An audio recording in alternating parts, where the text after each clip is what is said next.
சபையினுடைய தலைவர், வடக்கு மாகாண சபையினுடைய அவைத்தலைவர் கௌரவ CVK சிவஞானம் ஐயா அவர்களே, நிகழ்வின் கதாநாயகன் வெளி தெற்கு பிரதேச சபையினுடைய தவிசாளர் திரு தியாகராஜா பிரகாஷ் அவர்களே,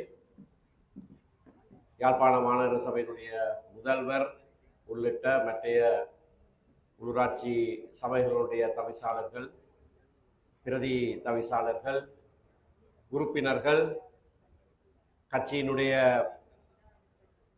செயற்பாட்டாளர்கள், வடக்கு மாகாண சபையின் முன்னாள் உறுப்பினர் திரு சுகிர்தன், மிகவும் விசேடமாக கிழக்கிலே இருந்து வருகை தந்திருக்கின்ற எங்களுடைய இளம் பாராளுமன்ற உறுப்பினர், இலங்கை தமிழரசு கட்சியினுடைய பாராளுமன்ற குழு தலைவர் திரு ராசமாணிக்கம் சாணக்கியன், அனைவருக்கும் என்னுடைய பணிவான காலை வணக்கங்கள்.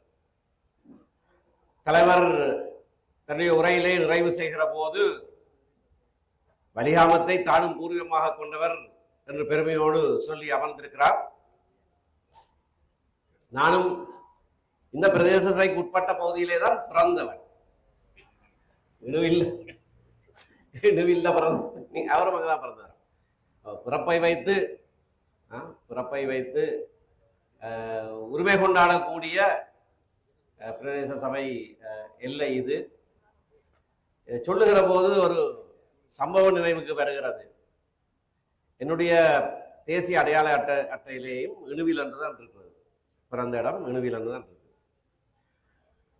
என்னுடைய நண்பர் ஒருவரோடு அந்த வைத்தியசாலையை கடந்து செல்லுகிற போது நான் அவருக்கு சொன்னேன், இங்கேதான் நான் பிறந்தனான்னு சொன்னேன். இல்லை, வருகிறவர்கள் எல்லாரும் அகதி அந்தஸ்து கேட்டு வருகிறவர்கள் எல்லாரும் இணுவிலை சேர்ந்தவர்களாக இருக்கிறார்களே. ஏன்னா இணுவில் ஆஸ்பத்திரியில் பிறந்தார். மகப்பேறு வைத்தியசாலை அங்கே இருக்கிற காரணத்தினாலே அவர்களுடைய அடையாள அட்டையிலேயும் இணுவில் இருந்துதான் பதியப்பட்டிருக்கிறது போல இருக்கிறது. அப்படியும் ஒரு புகழ் இந்த பிரதேச சபை எல்லைக்குள்ளே இருக்கிறது. ஆனால் இனி வருகிற நாட்களிலே இதுதான் நாங்கள் இப்பொழுது அடிக்கல் நாட்டிய இந்த கட்டிடம்தான் மிகப்பெரிய புகழை இந்த பிரதேசத்துக்கு கொண்டு வரப்போகிறது. அதுக்கு ஒரு காரணம் இருக்கிறது. சாதாரணமாகவே அங்கே ஒரு சர்வதேச தரத்திலே ஒரு உலக விளையாட்டரங்கு இருக்கிறது என்று தெரிந்தால் இளைஞர்கள் வருவார்கள், அது அதற்கு பெயர் போன இடமாக மாறும். ஆனால் இன்னொரு காரணமும் இருக்கிறது. அதுதான் உங்களுக்கு எல்லாருக்கும் தெரியும், பெரும் சர்ச்சையை ஏற்படுத்தி இருக்கிற பழைய பூங்கா விவகாரம். இந்த அரசாங்கம் திடீரென்று இளைஞர்களுக்கு தாங்கள் ஏதோ செய்கிறோம் என்ற நினைப்பிலே 190 வருட காலமாக மரங்கள் நிற்கிற அந்த பழைய பூங்காவுக்குள்ளே ஒரு உலக விளையாட்டரங்கு ஒன்றை கட்டுவதாக தீர்மானித்தார்கள். சுற்றுச்சூழலை மிக மோசமாக பாதிக்கிற ஒரு செயற்பாடு. உலகத்திலே இருக்கிற எல்லா நகரங்களிலேயும் ஒரு மத்திய பூங்கா இருக்கும், சென்ட்ரல் பார்க்.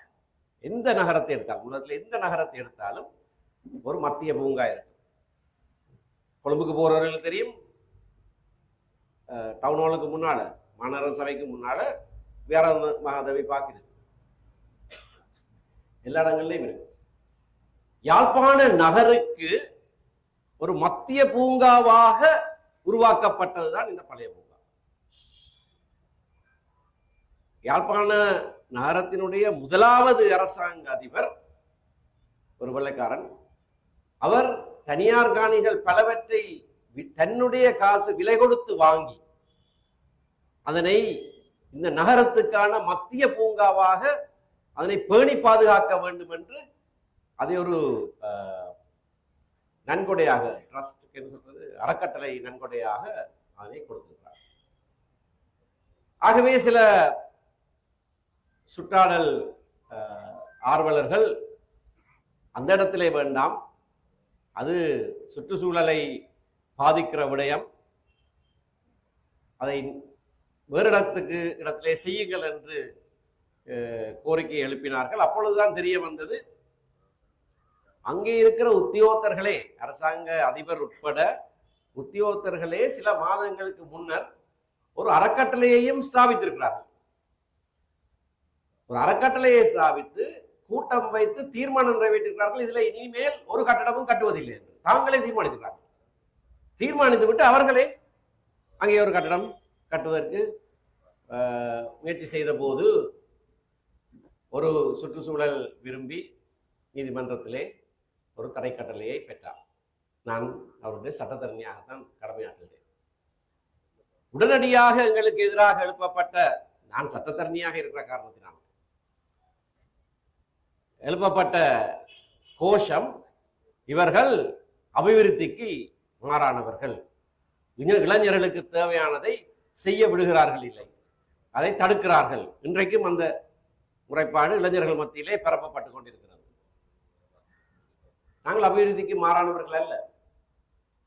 அந்த சர்ச்சை எழும்பின போதே பிரகாஷ் என்னோடு பேசி எனக்கு சொன்னார், நாங்கள் ஏற்கனவே இப்படி ஒரு திட்டம் வைத்திருக்கிறோம், அதுக்கு பணமும் ஒதுக்கி வைத்திருக்கிறோம், அதை நாங்கள் செய்வோம் என்று சொன்னார்.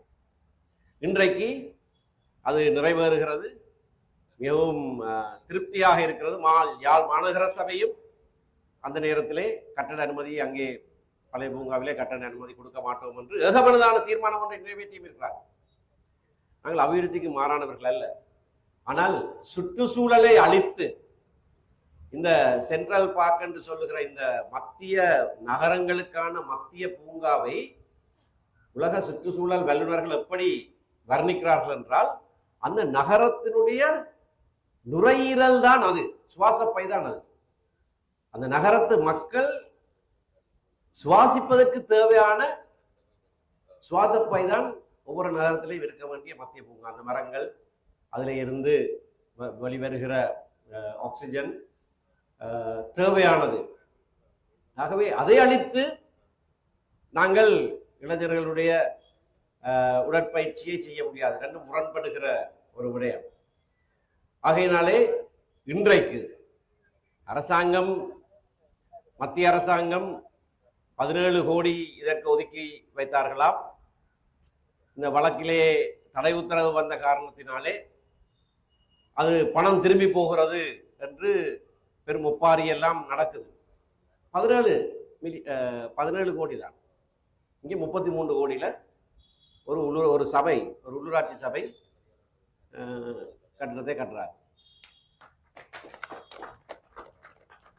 யாழ் மாநகர சபை இருக்கிறார்களா? போயிட்டாரு சொல்ல போறேன்னு தெரிஞ்சு போயிட்டார்கள் போல இருக்கு. யாழ் மாநகர சபை முதல்வரும் பிரதி முதல்வரும் இங்கே இருந்தார்கள், ஒரு உறுப்பினர்கள் இருந்தார்கள். உங்கள்கிட்ட இதை விட கூட காசு இருக்குது. வெளிதெற்கு பிரதேச சபையில இருக்கிற காசை விட யாழ் மாநகர சபையில கூட காசு இருக்குது. டவுனுக்குள்ளதான் ஒரு உள்ளக விளையாட்டரங்கு வேணும் என்று சொன்னால் நீங்களும் பண்ண கட்டுங்க, அதுக்கான இடமும் இருக்குது. மற்ற பிரதேசங்களையும் மற்ற பிரதேச சபை தவிசாளர்களும் இந்த முன்மாதிரியை பின்பற்றலாம்.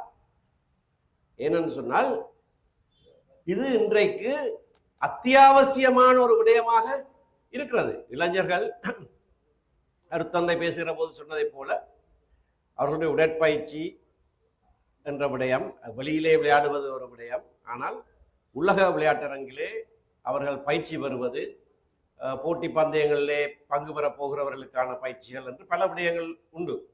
ஆகையினாலே அந்த தேவையை பூர்த்தி செய்வதற்கு நீண்ட தூரம் பிரயாணிக்காமல் ஒவ்வொரு பிரதேச சபை எல்லைக்குள்ளேயும், அதாவது 2-3 பிரதேச சபைகளுக்கு பொதுவாக ஒரு இடத்திலே இப்படியான உலக விளையாட்டரங்குகள் இருப்பது அத்தியாவசியம். ஐயா சொன்னதை போல பணத்தை சேர்த்து வைத்து அதுக்கு கற்பூரம் கொளுத்தி வணங்கி கொண்டிருக்காமல் அதனை உபயோகிங்கள் மக்கள் தேவைகளுக்காக. இது ஒரு விடயம். பல விஷயங்களை செய்யலாம், ஆனால் இது ஒரு விடயம். ஆகையினாலே அவரை போல நானும் மிகவும் பெருமிதம் கொள்கிறேன்.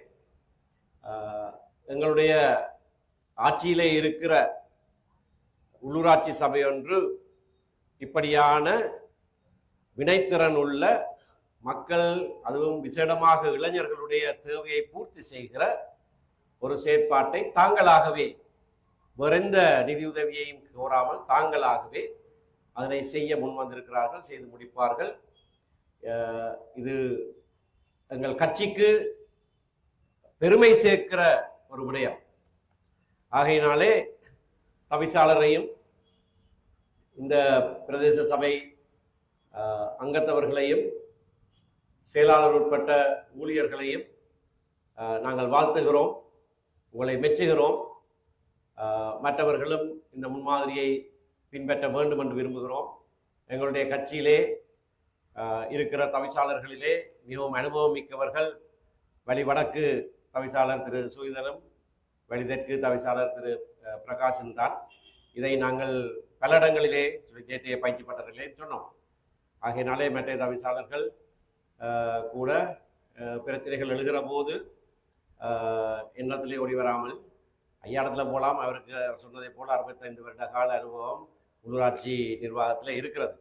ஆனால் அவரையும் கரைச்சல் படுத்த விருப்பம் இல்லை என்றால் அனுபவம் உள்ள உங்களுடைய கட்சியை சேர்ந்த மற்ற இந்த 2 தவிசாளர்கள் இருக்கிறார்கள், வேறு ஆட்கள் இருக்கிறார்கள். அவர்களோடு கலந்து பேசி இந்த நிலைமையை எப்படி சமாளிப்பது என்று நீங்கள் ஆலோசனை பெறலாம்.